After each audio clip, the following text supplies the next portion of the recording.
Ẹ káàsán o, mo ti kí gbogbo àwa ọmọ Odùduwà, ọmọ odù tó dá ìwà, tí a fi ń pè wá ní ọmọlúàbí, tí àdàrípè rẹ̀ ń jẹ́ Yorùbá, gbogbo ọmọ Yorùbá nílé lóko, láti Èkó ilé bẹ̀rẹ̀ tó fi dé Ògùn, tó kúrò lógùn tó dé Ọ̀yọ́, tó dé Ọ̀yọ́ tó dé Ọ̀ṣun, Ọ̀ṣun tó Èkìtì, Èkìtì tó Oǹdó, Oǹdó tó Kogi, Kogi tó Kwara State.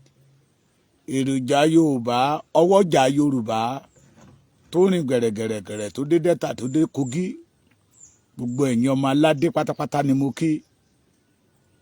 Yóò sì dára fún yín, ojú òní tì yín. Lákọ̀ọ́kọ́ náà mo kí yín lórúkọ bàbá Professor Banji Akintoye, gẹ́gẹ́ bí mo ṣe máa ń sọ, àrólé Awólọ́wọ̀, bàbá dáadáa, bàbá tó ṣe fi yangàn. Mo kí yín lórúkọ bàbá yìí, àjíǹde ara yóò máa jẹ́ fún gbogbo yín. Ojú yìí ti ná alẹ́, ojú òní tì yín. Ẹ ti jí sáyé lénìí, ẹni bá péré yín níbi ọ̀run kó máa narú wọn lẹ́gba. Àánú Ọlọ́run tó pọ̀ nínú agbára rẹ̀ yóò máa bá yín lò. Mo kí yín lórúkọ Sunday ọmọ Adéyẹmọ, Igboho òòṣà, májàsọ́lá titiwa, ààrẹ Aníyèkáyé of Yorùbá land, ààrẹ Jagunmólú of Yorùbá land, ààrẹ Akéwèjẹ of Yorùbá land, ààrẹ Akọni Oòduà of Yorùbá land, yes, Alápàjíwàn of Yorùbá land, Ọ̀nkúèbù. Mo kí yín lórúkọ májàsọ́lá, gbogbo ẹ̀yin ọmọ Yorùbá, ẹ ṣé bẹ́ẹ̀ tí ń wọlé. Níbi tí ọ̀rọ̀ wa dé yìí, ọ̀rọ̀ wa nílò ìfúnrasí. Lákọ̀ọ́kọ́ náà ẹ jẹ́ kí kọ́kọ́ pé àwọn bàbá wa religion leaders. Bàbá mi Pastor Ṣẹ́gun Adébáyọ̀, nígbà ayé Buhari lẹ ti jáde síta, lẹ ṣó ẹ fi hàn pé lóòótọ́ ojúlówó ọmọ Yorùbá ni ẹ dẹ̀ fẹ́ kí ìran Yorùbá ó jìyà. Bàbá mi Nasiru, I did not condemn you sir, bí àwọn kan ṣe ń pè, ṣe gbọ́ mi, àti gbogbo ẹ̀yin ìránṣẹ́ Ọlọ́run pátápátápátá, àkókò rẹ̀ tó yẹ kẹ́ ẹ pèpè àlàáfíà fún ìran Yorùbá. Gbogbo ìránṣẹ́ Ọlọ́run tó bá jẹ́ ọmọ Yorùbá tó mọ̀ pé ìgbé ayé tí ìran Yorùbá ń gbé lọ́wọ́lọ́wọ́ kì í ṣe ìgbé ayé tí Ọlọ́run tó dá wa tó kọ mọ́ wa láti gbé. Gbogbo ẹ̀yin bàbá mi nínú iṣẹ́ ìránṣẹ́ tó nígbàgbọ́, mò ń bọ̀ lọ́dọ̀ àwọn mùsùlùmí, màá dọ̀dọ̀ àwọn oníṣẹ̀ṣe, ṣùgbọ́n ẹjá bẹ̀rẹ̀ lọ́dọ̀ ẹ̀yin bàbá wa onígbàgbọ́ tẹ́ ẹ jẹ́ ọmọ Yorùbá, tẹ́ ẹ mọ̀ wípé ìgbé ayé tí Yorùbá ń gbé lọ́wọ́lọ́wọ́ kì í ṣe inú dídùn Ọlọ́run, pé inú Ọlọ́run gan ò dùn sí ohun tí ọmọ Yorùbá ń tà ń là kọjá lọ́wọ́. Àkókò rẹ̀ tó yẹ kẹ́ ẹ kéde ọdún ìtúsílẹ̀ fún ìran Yorùbá, kẹ́ ẹ kéde àwẹ̀, kẹ́ ẹ kéde àdúrà. Àwọn bàbá wa kan ti wà látòrí ẹ̀ látọjọ́ Monday, ìní ni wọ́n á fi gígùn tí wọ́n ti ń gbàdúrà pé aburú kan ò gbẹ́dọ̀ ṣe ọmọ Adéyẹmọ, aburú kan ò gbẹ́dọ̀ ṣe bàbá Akíntóyè, torí wọ́n ní ìran rere sí ìran Yorùbá. Wọ́n fi gígùn lénìí, wọ́n ní tó bá tún dọjọ́ Friday wọ́n á tún wọnú ìṣọ́ òru lọ. Mo pè gbogbo ẹ̀yin bàbá wa wòlíì,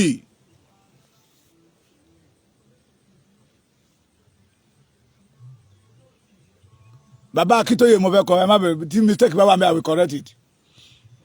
Mo pè gbogbo ẹ̀yin bàbá wa wòlíì pátápátápátá tẹ́ ẹ jẹ́ ọmọ Yorùbá, tẹ́ ẹ dẹ̀ mọ̀ wípé ohun tó ń bọ̀ lẹ̀ yìí, ohun tó jà rìnrìn lẹ̀ yìí ó kàn yín o. Ẹ má sọ pé bámúbámú lẹ yó, ẹ̀yin ò mọ̀ pé bí ń pọmọ ẹnì kọ̀ọ̀kan. Ẹ bá wa wá ojú Olúwa. Àwọn bàbá wa kan ti kéde ọjọ́ Friday tó ń bọ̀ yìí ní ọ̀túnla, today is Wednesday,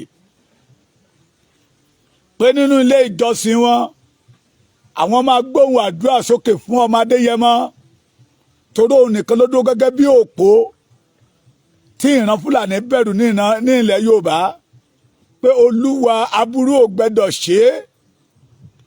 Òun àti bàbá Akíntóyè pẹ̀lú àwọn ìsọ̀gbé wọn náà jáde wípé ìran Yorùbá gbẹ́dọ̀ bọ́ kò nínú ìgbèkùn.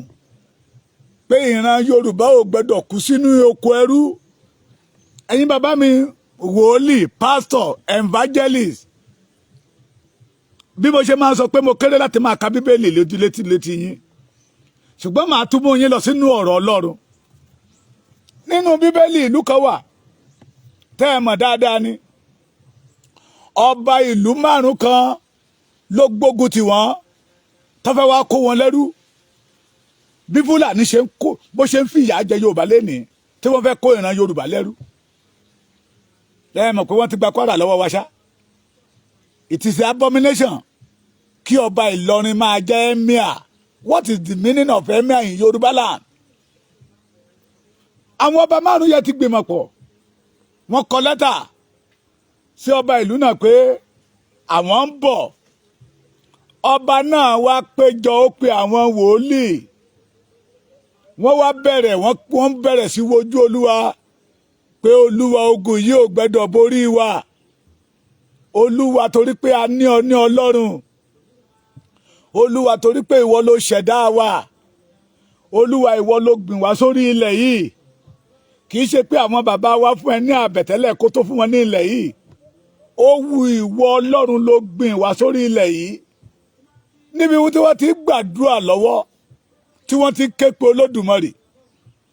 Bíbélì wí pé Ọlọ́run ránṣẹ́ sí wọn sà pé ẹ wá o ẹ̀yin kábíyèsí báyìí lolúwa wí sọ fún ìwọ àwọn àti àwọn ènìyàn rẹ yìí ẹ lọ wá àwọn tó bá mọ orin kíkọ dáadáa ẹ lọ wá àwọn tó bá mọ àtẹ́wọ́ pa dáadáa àwọn tó bá mọ ijó jó dáadáa àtàwọn tó bá mọ ìlú lúlù dáadáa pé tó bá ti di ọjọ́ báyìí ẹ jáde síta kẹ́ ẹ máa jó kẹ́ ẹ máa yọ̀ kẹ́ ẹ máa jó káàkiri.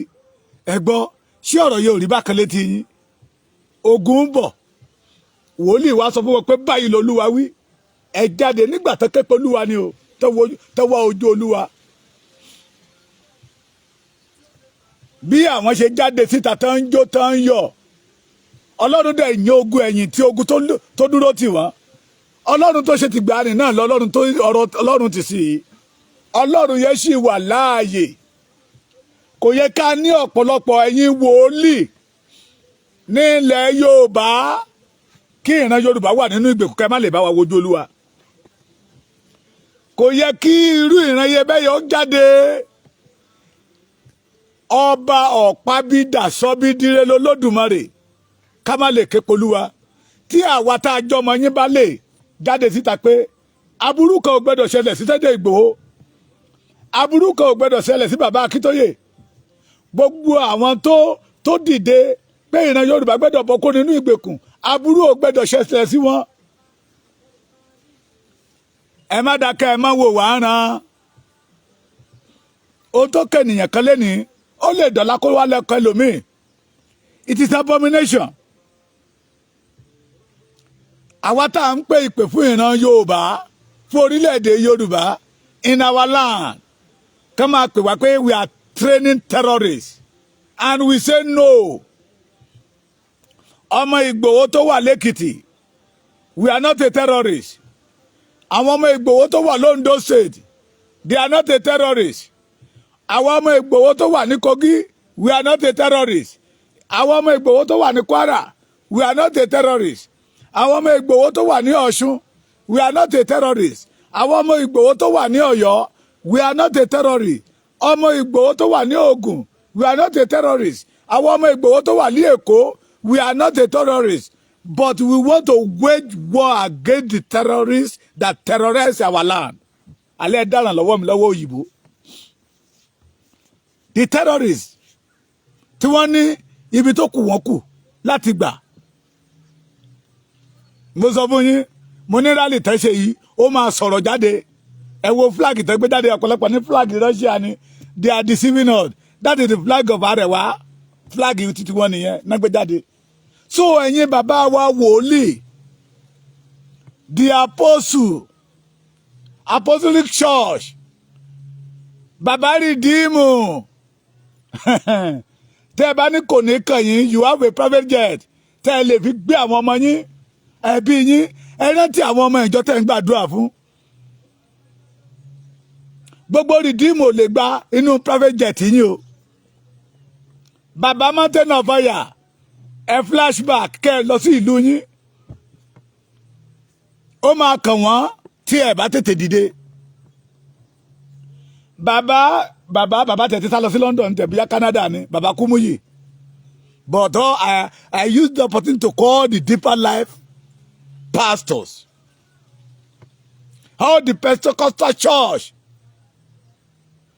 bàbá Winner Chapel ẹ wá sómù àná the way they are the Fulani do with your people there ẹ gbóhùn àdúrà sókè ẹ organize ẹ pé ọjọ́ kan ní ọjọ́ àdúrà ní ilẹ̀ Yorùbá àwọn kan ti mú ọjọ́ Friday yìí pé àwọn fẹ́ ké pe Olúwa ìran yẹ ò gbẹ́dọ̀ ṣẹ́ tí wọ́n bá pa Sunday Igboho lẹ́nu mọ́ we are in trouble ìran yẹ ò gbẹ́dọ̀ ṣẹ́ ẹ̀yin wòlíì bàbá mi Nasiru bàbá mi Pastor Ṣẹ́gun Adébáyọ̀ ẹ dìde Prophet Samuel Oluwalo ẹ dìde ẹ dìde ẹ dìde ẹ dìde mo ti pẹ́ tí mo ti ń sọ not individual ló nílò deliverance kì í ṣe àwa la nílò deliverance ilẹ̀ wa ló nílò deliverance sà tí ilẹ̀ wa bá ti lè gba òmìnira àwa tá a wà lórí ilẹ̀ náà máa gba òmìnira inú mi dùn majority of you tí mo dárúkọ yẹ lẹ́yìn bàbá mi yẹ lẹ́tí travel dáadáa òyìnbó mélòó ló ṣe deliverance torí pé ilẹ̀ wọn ti gba òmìnira bẹ́ẹ̀ dé Canada wọ́n á tẹ̀sán fún mi pé time na money àwọn mélòó nínú wọn lórí ọ̀fẹ́ láti lọ́ọ́ máa ṣe deliverance it is because our land in bondage sáà tí ilẹ̀ wa bá ti gba òmìnira iṣẹ́ ìránṣẹ́ yín máa rọrùn fún yín láti ṣe ẹ dìde o nǹkan kan ò gbẹ́dọ̀ ṣẹlẹ̀ sí Sunday Igboho ẹ lè ké pọ̀ lọ́run kọ́lọ́run kó yí ìran yẹn padà ọba ọ̀pábídà sọ́bídíré ni bẹ́ẹ̀ ni ó ní búburú kan kì yóò ṣubú lù yín bẹ́ẹ̀ ni àrùn karùn kan kì yóò ṣe kíni ó kọ́ nínú ìwé kan ó ní àwọn tí wọ́n porúkọ mi mọ́ tí wọ́n bá lè rẹra wọn sílẹ̀ tí wọ́n bá wá ojú mi èmi yóò wọlé wọn sàn ẹ jẹ́ ká rẹra wa sílẹ̀ níwájú Olúwa ẹ̀yin bàbá yẹn náà lè ṣe é ogun Fúlàní ń jà wá ogun òṣèlú ń jà wá ogun òṣèlú ń jà wá àwọn tó pera wọn lọ́lọ́ṣèlú they are jagudujaras they are not like this before so in a spiritual way ẹ̀yin pásítọ̀ wa ẹ dìde iṣẹ́ tọ́lọ́run rán yín nìyẹn ẹ̀mí Olúwa ń bẹ lára mi tí ẹ máa ń kà fún wa láti kéde ọdún ìtúsílẹ̀ àbí bẹ́ẹ̀ kọ́ ẹ dìde iṣẹ́ tọ́lọ́run rán yín rèé ìran Yorùbá wà nínú ìgbèkùn ẹni tó tún jáde síta yes we know that Sunday Igboho we have enemy bàbá Akintoye ooo those people are professors together àwọn tó gbé bàbá dìde ìgbà yẹn lọ tọrọ pé bàbá náà máa bá wọn gba brown envelope tí bàbá ní no let us deliver our people bàbá ti di ọ̀tá wọn and this is the reason tí Olúwa gbẹ́dọ̀ gbọ́wọ́ ẹ̀yin bàbá yìí ṣiṣẹ́ ẹ̀yin pásítọ̀ CAC ẹ̀yin ọmọ àpọ́sù Ayọ̀ Babalọ́lá ẹ̀yin ọmọ bàbá Timothy Ọbádáre bàbá Àkàndé Lẹ́dẹ bàbá Ọlọ́wẹ̀rẹ́ ẹ dìde ní àkókò yìí la fẹ́ rí i pé lóòótọ́ bóyá lóòótọ́ àti lódodo lọ́lọ́run pè yín ní àkókò yìí la fẹ́ rí ẹ ké pe Olúwa behalf of the Yorùbá race ẹ ké pe Olúwa ẹ̀yin pastors ẹ̀yin prophetess ẹ̀yin prophetess ẹ̀yin prophets ẹ ké pe Olúwa the evangelist the bishop the deacon archbishop ẹ ké pe Olúwa. Ara ni Yorùbá. Ara ni Yorùbá. Yes. Oni tí ẹ bá nígbàgbọ́ bí ìwóró mustadi àbí bẹ́ẹ̀ kọ́ ọ̀rọ̀ Ọlọ́run sọ wípé ẹnikẹ́ni tó bá ké pe orúkọ Olúwa ni a ó gbàlà. Ìyẹn ni wípé ẹ̀yin bàbá ìnàlẹ̀ tó wá sọ fún wa pé aládùúrà lọ̀gá ríran. Ìyẹn ni wípé ìran tó bá jáde àdúrà lè yí padà. Ẹ̀kọ́ tó ẹ̀kọ́ wa nìyẹn sà. Táwa dẹ̀ mú lòdì ní. Ìran lè jáde látọ̀dọ̀ Ọlọ́run wa. Ìran tó bá dẹ̀ jáde látọ̀dọ̀ Ọlọ́run wa. Bíbélì wípé àṣírí ìkọ̀kọ̀ ń bẹ pẹ̀lú àṣírí Olúwa ó ń bẹ pẹ̀lú àwọn títí rẹ̀. Àṣírí ìkọ̀kọ̀ ó wà pẹ̀lú Ọlọ́run. Tí ìran bá jáde àṣírí ìkọ̀kọ̀ pílánù Fúlàní lórí Yorùbá, pílánù àwọn adarandaran, pílánù Boko Haram, pílánù àwọn ọ̀jẹ̀lú, Ọlọ́run lè gbẹnu yín tú síta pé ẹni bẹ́ẹ̀ wọ́n ń dọdẹ o. Wọ́n ń dọdẹ sédè Igboho o. Wọ́n ń dọdẹ bàbá Akintoye o. Gbogbo èyí tẹ́ ṣe Yorùbá lè ṣẹ̀yẹ wọ́n ń dọdẹ yín o. Àṣírí ìkọ̀kọ̀ lọ́lọ́run gbẹnu yín sọ síta. With prayer a lè wó ogun yẹn palẹ̀. Ẹ dìde ẹ̀yin lẹ sọ fún wa o. Lára ẹ̀kọ́ tẹ́ kọ́ wa ni pé aládùúrà lọ̀gá ríran. Aládùúrà lọ̀gá ríran. Èmi àti bàbá mi kan sọ̀rọ̀ kan lánàá. Ṣé àná ni àbí ìjẹta mo ní sà tẹ́ bá ríran sí ìyàn kó máa kọ́lé tí ò bá gbàdúrà dáadáa kò ní rí lé ọ̀nkọ́. Tẹ́ bá ríran sí ìyàn kó máa ra mọ́tò tí ò bá gbàdúrà dáadáa kò ní rí mọ́tò ọ̀hún rà. Tẹ́ bá ríran sí ìyàn pé mo rí ẹ l'Amẹ́ríkà mo rí ẹ ní Canada ní ìwòyí ọdún tó bọ̀ mo rí ẹ l'Amẹ́ríkà mo rí ẹ ní Canada sẹ́ẹ̀ tí ò bá gbàdúrà dáadáa òun náà kàn máa bá wọn ra fúláàgì Canada fúláàgì Amẹ́ríkà ní Nàìjíríà bíbá ẹni kò ní gbóòórùn Amẹ́ríkà tí ò bá gbàdúrà. Àdúrà ó ní agbára. Àdúrà máa ń wó bí gíga palẹ̀. Àdúrà máa ń yí ìran padà. Ẹ dìde ẹ̀yin bàbá yìí, ẹ̀yin pastors, ẹ má bínú èyí ẹ̀yin tí mo borúkọ yín nìyẹn. Bàbá Adébóyè mo rí pé 72 years of redeem ẹ̀ ń ṣe. Not every member ló wà okay. Not every member ló ní good home. This is time. Let us deliver our land. Yorùbá land in bondage. Ẹ bá wa ké pe Olúwa lórí ọ̀rọ̀ Yorùbá. Bàbá Adébóyè, Mountain of Fire, Bàbá Oyèdépò, Bàbá Kúmúyì, ẹ dìde.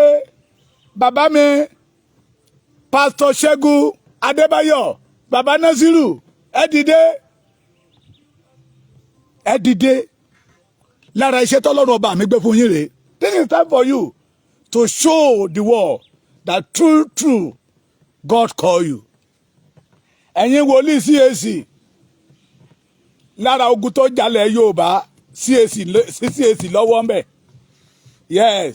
Torí ìpìlẹ̀ tí Babalọ́lá gbé lẹ́kọ́lẹ́ wà. The majority of you know yourself. But this time around, this is a Yoruba race. This is a Yoruba race. This is a Yoruba race. Ẹ̀yin bàbá wa nínú CAC. Ohun tí àwọn kan nínú àwọn àgbà ìṣáájú gbà ní tẹ́ bàjẹ́ ẹ̀yin tó dé orílẹ̀ tútò. The Yoruba race, we are bleeding. We are bleeding. And the majority of you know. Pé eku òkè bí eku, ẹyẹ òkè bí ẹyẹ. Tí Ísírẹ́lì bá wà nínú ìṣòro, wọ́n lọ sábà àwọn ìránṣẹ́ Ọlọ́run. Ìránṣẹ́ Ọlọ́run máa bá wọn wojú Olúwa kógun náà ó dẹ̀ṣẹ́. Ẹ̀yin náà ké pè yín, ẹ ya ọjọ́ kan sọ́tọ̀ fún àwọn ọmọ Yorùbá. We want to have peace in our land. Abomination ni káwọn èèyàn kan kúrọ̀sì omi wá sísàlẹ̀ wá máa pa ìran Yorùbá nípakúpa.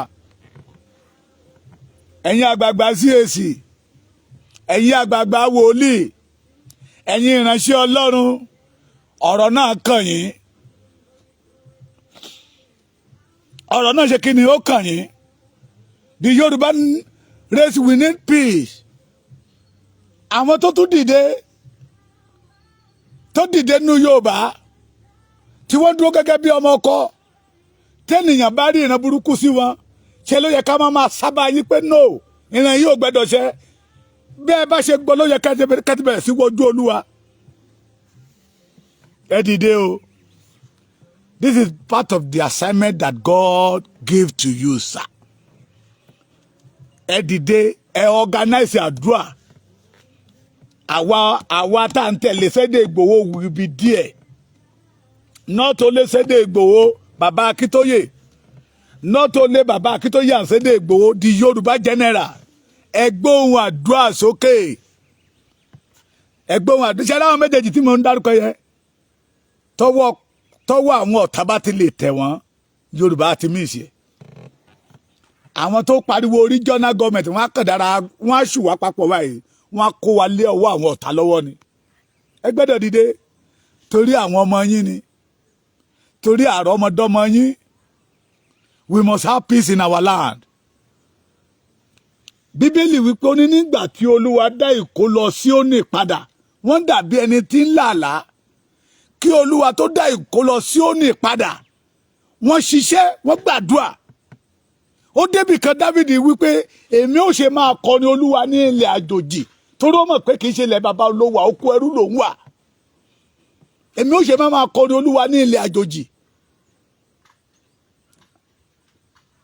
Yorùbá ti wà nínú ìgbèkùn. Tá a bá ké pe àwọn olóṣèlú táwọn olóṣèlú ò bá lè dá wa lóhùn. Tá a bá ké pe àwọn ọba táwọn ọba bá ní no àwọn náà ń gba brown envelope lọ́wọ́ àwọn gómìnà lọ́wọ́ àwọn olóṣèlú lọ́wọ́ sẹ́nítọ̀ lọ́wọ́ rep ṣé ẹ̀yin bàbá wa náà tó gba brown envelope ni ẹ má gbàgbé owó ọrẹ owó ìdámẹ́wàá nínú kò sí yẹ la ti ń fún ara pé ètò Ọlọ́run ni ọrẹ àti ìdámẹ́wàá ẹ gbẹ́dọ̀ dìde ogun ò gbẹ́dọ̀ borí ọmọdé yẹ mọ́. Ogun ò gbẹ́dọ̀ borí Baba Akintoye.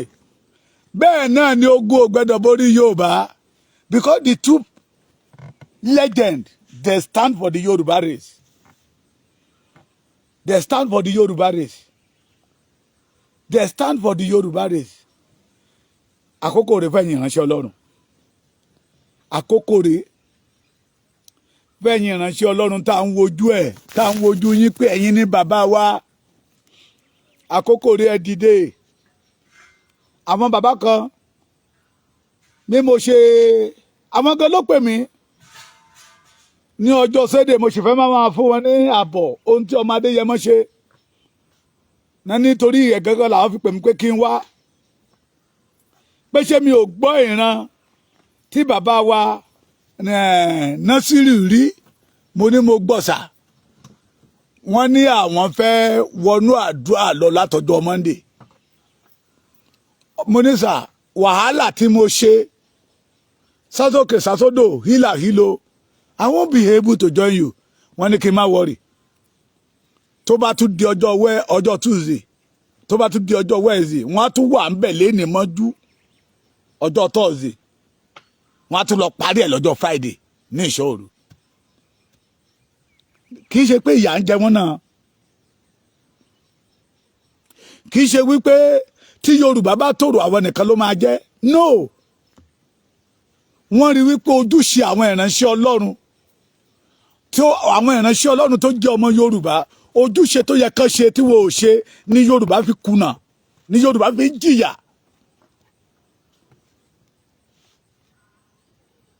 Tí àwọn bàbá wa méjìlá kan bá lè dìde pé àwọn fẹ́ wojú Olúwa behalf of the Yoruba race behalf of Baba Professor Banji Akintoye behalf of Chief Sunday Adéyẹmọ Igboho ṣá lẹ́kìtì mo meye prophet tó wà lẹ́kìtì mo meye prophetess tó wà lẹ́kìtì mo meye pastor uncountable mo meye reverend uncountable àìmọye orí òkè tí ò ṣe é kà lẹ́kìtì èlò kí má wá sọ ti Ondo kí má wá sọ ti Kwara kí má wá sọ ti Ọ̀ṣun dé Kogi dé Ogun State dé Ọ̀yọ́. Kò yẹ ká lọ́kọ́lé ká tún máa fọwọ́ kómi. Kò yẹ ká lọ́ṣọ ìbora ńlẹ̀ sà kí òtútù máa pa wá o. It is a bad habit kéènìyàn kan láṣọ lé kó máa rìn hòhò jáde. Ẹ̀yin ìránṣẹ́ Ọlọ́run ẹ dìde ara ń ní ọmọ Yorùbá. Ẹ̀yin ìránṣẹ́ Ọlọ́run ẹ mọ̀ bẹ́ẹ̀ ṣe dìde. Not all of you, I know majority of you did not support it. Nígbà tẹ́ ẹ lọ sí ṣẹlẹ̀ Bọ́lá Ahmed Tinubu lẹ́lọ́gbà yẹn ní fìlà wọn ga gogogogogo. Bọ́lá Ahmed must be there. Bọ́lá Ahmed is a choosy one. Is a choosy one. Ó ti wọ́ọ̀dù bẹ́ẹ̀ ni ojú wa ti jọ ń rí náà. Tẹ́ ẹ bá lè dìde fún Bọ́lá Ahmed tó wọ̀ ẹ dìde behalf of the Yorùbá race. Ẹ dìde ara ń ní ọmọ Yorùbá. Ara ń ní ọmọ Yorùbá ẹ̀yin pásítọ̀. Ẹ̀yin wòlíì lọ́kùnrin lóbìnrin. Ẹ̀yin evangelist oníyìnrere ẹ mú ìyìnrere ayọ̀ yẹ tọ̀ ọmọ Yorùbá wá nípa kíkóra yín jọ sórí òkè. Pray behalf of the Yorùbás. Kí ilẹ̀ Yorùbá kó gba ìwòsàn. Kí ilẹ̀ Yorùbá bá lè rí ìwòsàn. Nígbà yẹn ní iṣẹ́ ìránṣẹ́ yín ló máa rọrùn láti ṣe sá. Bàbá mi wòlíì kan wọ́n lọ sí Amẹ́ríkà nígbà tó dé tẹ́wọ́ ń jàbọ̀ Amẹ́ríkà fáwa wọ́n ní ogun fáyà pa Olúwa bíwó Olúwa sọ̀kalẹ̀ pé kò sí lọ́dọ̀ wọn lọ́hùn. Kò sí lọ́dọ̀ wọn lọ́hùn. Àjẹgẹ òrìnà rí yàn lọ́hùn. Bó bá lájẹ wàṣà jẹ́ títì ẹ jẹ́jẹ́ ni oníkálukú iṣẹ́ náà fàdí mẹ́. Tó bá fẹ́ lówó wàá ṣiṣẹ́. Àbí bẹ́ẹ̀ kọ́. Pọ̀tẹ́lẹ̀ tó ń jà ogun tó ń jà wá. Àìmọye odò tá a ti wẹ̀ lẹ́kọ̀ọ́. Airport road ní. Omi pákó tó ní. Ìkan wà ní Ìjẹ̀ṣà Tẹ̀dó. Wàá máa wò gbẹ́ lókè báyìí wàá máa wẹ̀ nísàlẹ̀. Oríṣiríṣi ìwẹ̀ láti wẹ̀ ogun yẹn náà òṣẹ́ náà ni because of what torí pé ilẹ̀ wa wà nínú ìgbèkùn. Deliverance tẹ́ ń ṣe fáwa individual yẹ ẹ wá bá wa ṣe fún ilẹ̀ Yorùbá. Kì í ṣe ibi tó yẹ ká wà, kì í ṣe ibi tí adániwáyé dá wa sí, kì í ṣe ibi tí àyànmọ́ Yorùbá wà rèé tó yẹ kó wà ló wà lọ́wọ́lọ́wọ́. So mo ké gbogbo ẹ̀yin ìránṣẹ́ Ọlọ́run kàǹkà. Ẹ̀yin ìránṣẹ́ Ọlọ́run hẹ̀ǹgẹ̀. Ẹ̀yin ìránṣẹ́ Ọlọ́run the apostolic CAC Kérúbù and Séráfù Celestia ìjọ aládùúrà ẹ dìde ẹ kóra yín papọ̀. Ẹ ya ọjọ́ kan sí ọ̀tọ̀ fún ìtura gbogbo ilẹ̀ Yorùbá. Ẹ ya ọjọ́ kan sí ọ̀tọ̀ fún ìgbédìde Yorùbá. Ó rọrùn láti sọ nǹkan nù. Ẹ gbọ́ mi sà. Ó rọrùn láti sọ nǹkan nù. Ṣùgbọ́n àti ṣàwárí ẹ̀ ló máa ń lé. Ènìyàn lè mowó sápò ìgbà tó máa jábọ̀ ẹ̀ ní mọ̀. Nígbà tẹ́ bá kíwọ́ bọ̀ tẹ́ bá rí pé ẹ̀rọ owó yẹ ẹ wá sápadà ẹ wá bẹ̀rẹ̀ sí wá káàkiri. Ó rọrùn láti sọ nǹkan nù. Ṣùgbọ́n láti ṣàwárí ẹ̀ ó lè. Àwọn bàbá wa ògo yẹn ti bọ́ sọnù lọ́wọ́ wọn tipẹ́tipẹ́. Ó ti bọ́ sọnù láti 1914 lógo Yorùbá ti bọ́ sọnù ló ti bọ́ sọ́wọ́ àwọn àjòjì. Wọ́n wá ń lu agbára Yorùbá wọ́n wá ń lò lé wa lórí. Wọ́n wá ń lu agbára Yorùbá wọ́n fi jẹ ọmọ Yorùbá níyà. Ẹ dìde ẹ ṣàwárí ẹ̀. Bẹ́ẹ̀ ni àáké sọnù. Igi mú jáde síta. Ire Yorùbá tó sọnù nípa àdúrà Ọlọ́run lè ṣàwárí ẹ̀. Ọ̀pábídà sọ́bídìrẹ́ ní. Ìran yẹ ò gbẹ́dọ̀ ṣẹ́. Afàṣẹ náà lé yín lọ́wọ́ ọ̀pọ̀lọpọ̀ àwọn pásítọ̀ wọ́n ní wọ́n pè wọ́n ṣé wọ́n pè wọ́n ni. Ṣé ó yẹ ká pè yín sí ìgbédìde Yorùbá? Ẹ̀yin pásítọ̀ ṣé ó yẹ ká pè yín ẹ̀yin bàbá wa nínú Olúwa sí ìgbédìde Yorùbá? It is a question. Àbí kí n sọ wípé bí ara ṣe ń ní Yorùbá ó dùn mọ́ yín inú. Ṣé bí ìnira bó ṣe ń ja Yorùbá lọ́wọ́lọ́wọ́ tọ́mọ ń kàwé tọ́mọ òríṣẹ́ ṣó dùn mọ́ yín inú.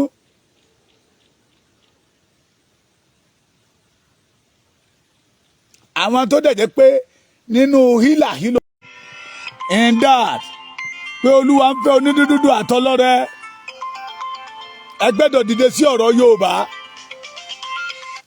ẹ gbọ́dọ̀ dìde sí ọ̀rọ̀ Yorùbá sà mo dúpẹ́ lọ́wọ́ ẹ̀yin bàbá ẹ̀yin ìránṣẹ́ Ọlọ́run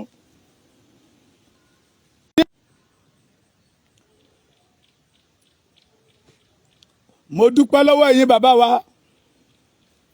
ẹ̀yin ìránṣẹ́ Ọlọ́run tẹ́ ṣara yín jọ tẹ́ pé 12 tẹ́ ẹ̀ dúró nídúró pé kí ó dìgbà táwa yìí bá ké pé yìí kẹ́ tó dá wa lóhùn tẹ́ ẹ mọ̀ pé ara òrókùn ara òró ẹdìyẹ Yorùbá tẹ́ ẹ dìde tẹ́ ẹ gbé ìpè yẹn jáde pé ní ìgbà tí ẹ gbọ́ ìran yẹn láti ọjọ́ Sunday tí ẹ̀yin ti gbọ́ tó ti sẹ́ndì ẹ̀ sí yín you are not happy with it pé ó ṣe wá jẹ́ èèyàn kan nínú gbogbo akọni tán náà wà nílẹ̀ Yorùbá èèyàn kan tó tún wá dìde Olúwa kí ló dé ṣé ẹ̀ṣẹ̀ wa ló tó bẹ́ẹ̀ ṣé ìjìyà wa náà ni ṣé lóòótọ́ àwọn bàbá wa jẹ èso àjàrà eyín tó ń kà wá ọmọ láti 2000 láti 1914 ṣé kò tí ì tó kó dópin ni pé àwọn fẹ́ lọ wojú Olúwa lé lórí pé àwọn máa ṣe bíríbírí ọjọ́ mẹ́ta tó bá di Friday wọn á lọ parí ẹ̀ oníkálùkù á lọ parí ẹ̀ sínú ṣọ́ọ̀ṣì ẹ̀ fún ìṣọ́ òru yóò dára fún yín ojú òní tì yín o ẹ rí àánú gbàsà àmì òróró yín ò ní dry bẹ́ẹ̀ ni kólòbó ìyẹ̀fun yín ò ní ṣòfò ẹ ní fọmọ ṣiṣẹ́ ìránṣẹ́ àwa mọ̀ lóore tí ẹ̀yin bàbá wa nínú Olúwa kan bá lè dìde tí ẹ rí pé ìgbé ayé tí Yorùbá ń gbé kò tẹ́ yín lọ́rùn tẹ́ wá rí pé ẹni tó dìde tó ń jà biribiribiri èèrà ò gbẹ́dọ̀ rìn aburú ò gbẹ́dọ̀ ṣẹlẹ̀ sí bẹ́ẹ̀ ni orí ò gbẹ́dọ̀ fọ́ ẹ̀dọ̀ gan ò gbẹ́dọ̀ yọ lẹ́nu ìyá ọmọ Adéyẹmọ Sunday Igboho Òòṣà tẹ́ dìde bàbá kan tiẹ̀ pè mí ó ní mo fi Ọlọ́run tó láyé àti ọ̀run ṣe ẹlẹ́rìí ìrankíran ò ní ṣẹ lórí ọmọ Adéyẹmọ ó ní mo fi Ọlọ́run tó dá ayé àti ọ̀run ó ní mo fi ṣe ẹ̀rí àyàfi tó ń bá fi ìmí ìkó iṣẹ́ tó pé òun sí ó ní orí lásán kò ní fọ́ ọmọ Adéyẹmọ pé iṣẹ́ tọ́lọ́run ọba òun gbé fún ó ní láyọ̀ àti àlàáfíà ni ó jẹ́ dí òpin ẹ ṣé bàbá ojú òní tì yín ẹ̀yin ìránṣẹ́ Ọlọ́run tó kù ẹ jẹ́ á dìde ilẹ̀ wa ń ṣàìsàn ẹ̀yin bàbá yìí ẹ dìde ilẹ̀ wa ń ṣàìsàn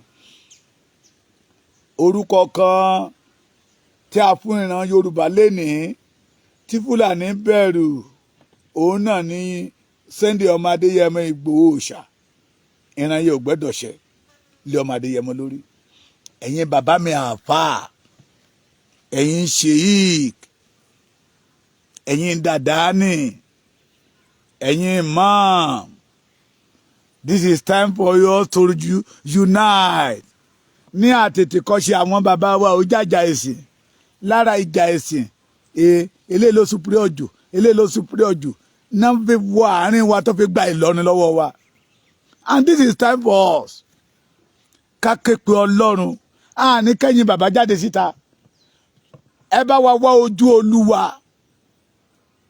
ìrankíran ò gbẹ́dọ̀ ṣẹ lórí ọmọ Adéyẹmọ àyà lẹ́fẹ́ fà ní àlùkùránì lẹ́fẹ́ ké ní àdìsí lẹ́fẹ́ lò ní ìmọ̀ ọ̀tá lórí ọmọ Adéyẹmọ lórí Sunday Igboho kò gbẹ́dọ̀ ṣẹ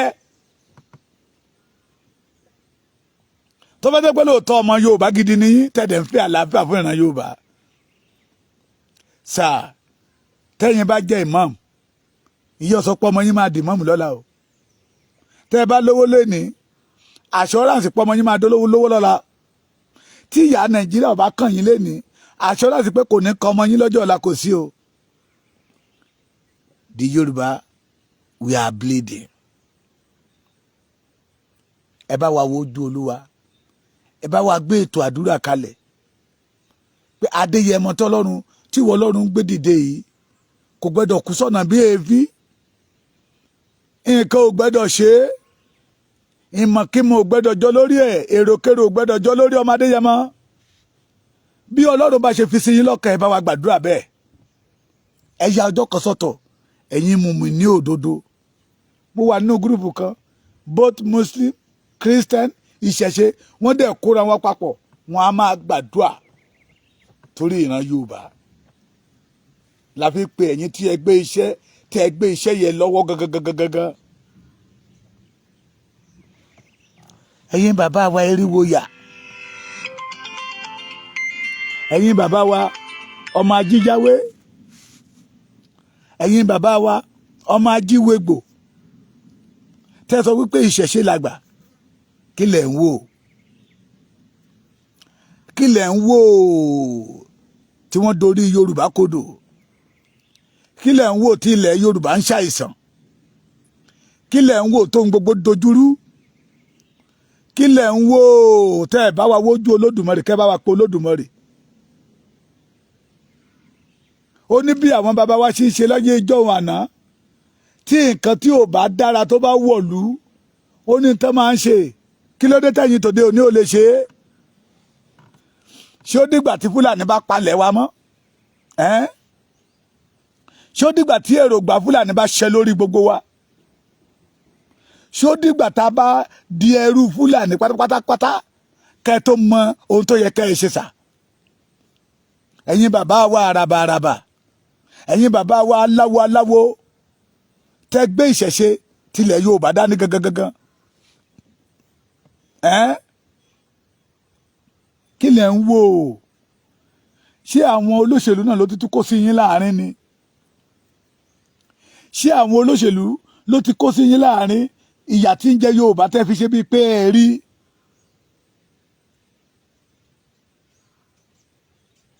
Ṣé bẹ́ẹ̀ sọ pé ìṣẹ̀ṣe làgbà, pé ẹ̀yin lẹ gbàlejò Mùsùlùmí àti Kìrìsìtẹ́nì, ilẹ̀ tẹ́ gbàlejò lérí ó dẹ̀ ń bàjẹ́ lọ. Wọ́n wá ní Sunday Adéyẹmọ o, nǹkan báyìí ni o, nǹkan báyìí ni o.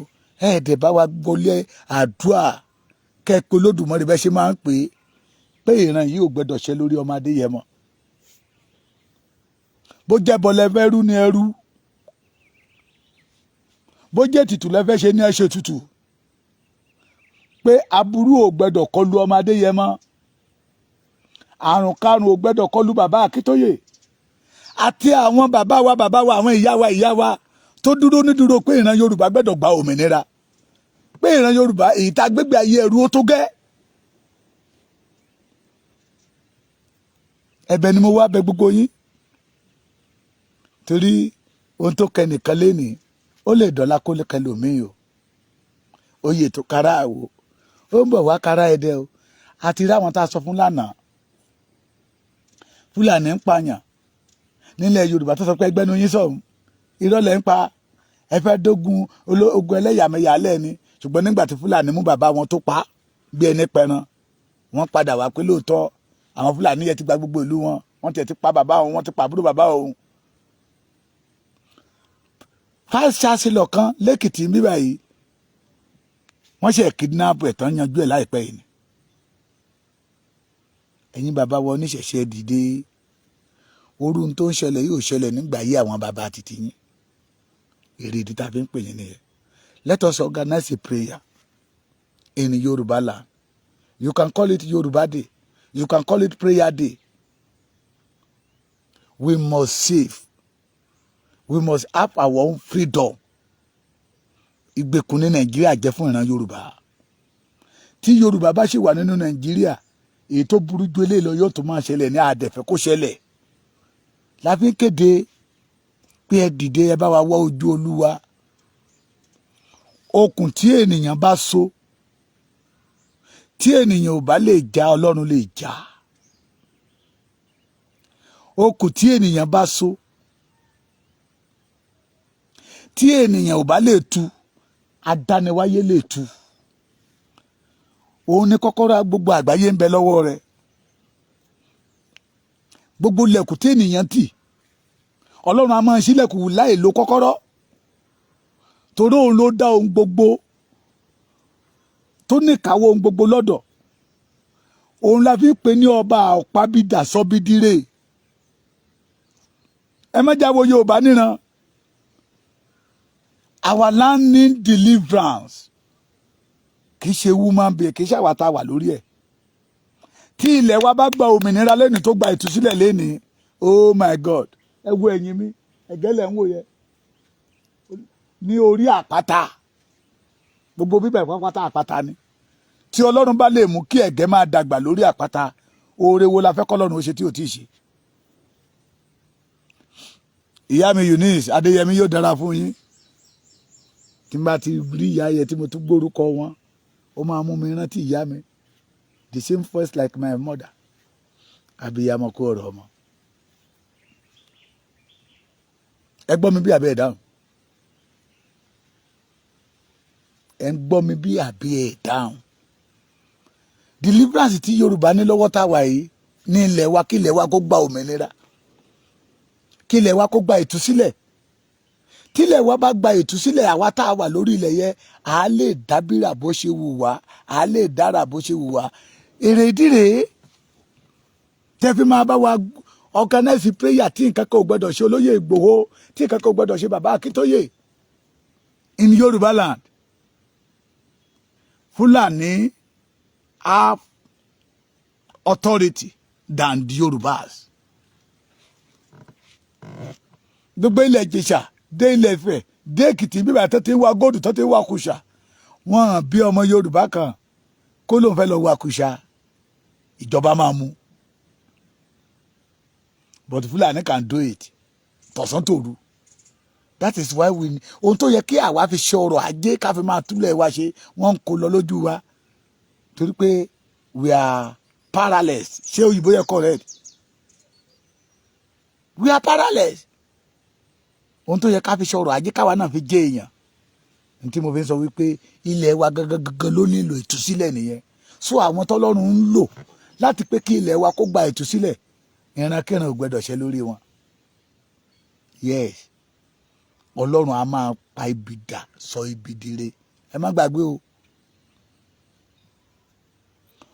Ìran jẹ́ ohun ìkọ̀kọ̀ tó pamọ́, tọ́lọ́run tú àṣírí ẹ̀ síta.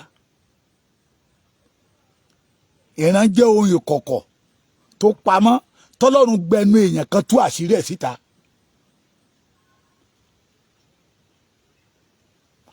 Àwọn bàbá wa iná ló dẹ̀ tún sọ fún wa pé bí mo ṣe sọ lẹ́ẹ̀kan pé aládùúrà òun lọ̀gá ríran. Aládùúrà lọ̀gá ríran o. Ẹ já gbàdúrà. Ẹ̀yin bàbá wa pásítọ̀, ẹ bá wa organize àdúrà. Àwọn bàbá kan ti gbọ́ wá láti ọjọ́ Monday. Bíríbíríbírí wọ́n wà nínú bí mo ṣe ń bá yín sọ̀rọ̀ yìí. Tilẹ̀ ọ̀làbámọ́ ni wọ́n á túká. Oníkálùkù àwa lọ ṣe final war ní ṣọ́ọ̀ṣì ẹ̀. Mo fi àkókò yìí lẹ́ẹ̀kan sí ké gbogbo ẹ̀yin bàbá wa tẹ́ẹ̀jì tó bí tọ́lọ́run ti gbéga nínú iṣẹ́ ìránṣẹ́. Organize a prayer for the Yoruba race. Ẹ jẹ́ kí ilẹ̀ Yorùbá ó ní ìsinmi. Ẹ jẹ́ kí ilẹ̀ Yorùbá ó gbàtú sílẹ̀. We need deliverance in our Yoruba land. Ọlọ́run á ràn yín lọ́wọ́. Ọlọ́run á ṣe kíni, á ràn yín lọ́wọ́. Kò ní sú yín, kò ní rẹ̀ yín o. Kò ní sú yín, kò ní rẹ̀ yín. Yes, Bíbélì wípé a fún wa ní orúkọ kan. Àbí bẹ́ẹ̀ kọ́, orúkọ yẹ wá lò láti tú ilẹ̀ Yorùbá lẹ̀. Ẹ lò ó. Tí àwa bá ń sa ipá títí wá, ẹ máa fàdúrà máa fi bá wa báàkì. Tí ìran bá jáde, tí ìran tó bá tako ìgbédìde ìran Yorùbá, ẹ máa bá wa fi àdúrà yí padà torí kò sí tí àdúrà ṣe tì. Yes, elétí gbóǹgbàrò yìí lọ́lọ́run. Bẹ́ẹ̀ ni, ó kọ́ nínú ọ̀rọ̀ rẹ̀ pé àánú a máa ṣògo lórí ìtẹ́ ìdájọ́. Kọ́lọ́run kó bojú wọlẹ̀ kó ṣàánú Yorùbá. We are the leaders, black leader all over the world. the giant of black race all over the world. But it is a pity. We are in bondage. Àárí ògo wa lò. Káàkiri gbogbo ìlú tó wà láyé pátá lẹ́tí máa rọ́mọ Yorùbá. Kí náà ṣe wọn lọ ṣàgbéjẹun bẹ̀. Àwa bẹ̀rẹ̀ sí í sìngbà káàkiri. Ọ̀pọ̀lọpọ̀ àwọn ọmọ òde òní ò mọ nǹkan tán pè ní pé wọ́n ń sìngbà. Wọ́n bẹ̀rẹ̀ sí í sìngbà káàkiri. Orí àpèsè wa dorí tí ń pèsè èèyàn. Abomination ni. Abomination ni. Orí àpèsè ó wá dorí tó lọ ń pè sí èèyàn níta. Ilẹ̀ tó ń ṣàn fún wàrà tó ń ṣàn fún oyin, àwọn tó ní ilẹ̀ gan òjìrè ilẹ̀, àjòjì ló wá ń kó èrè wọn lọ. Kí ló dé táwọn ọmọ Yorùbá fẹ́ ń kọrin Olúwa ní ilẹ̀ àjòjì? Ẹ̀yin pásítọ̀ wa, ẹ̀yin wòlíì wa, ó tó àkókò láti wojú Olúwa fún ìran Yorùbá. God bless you.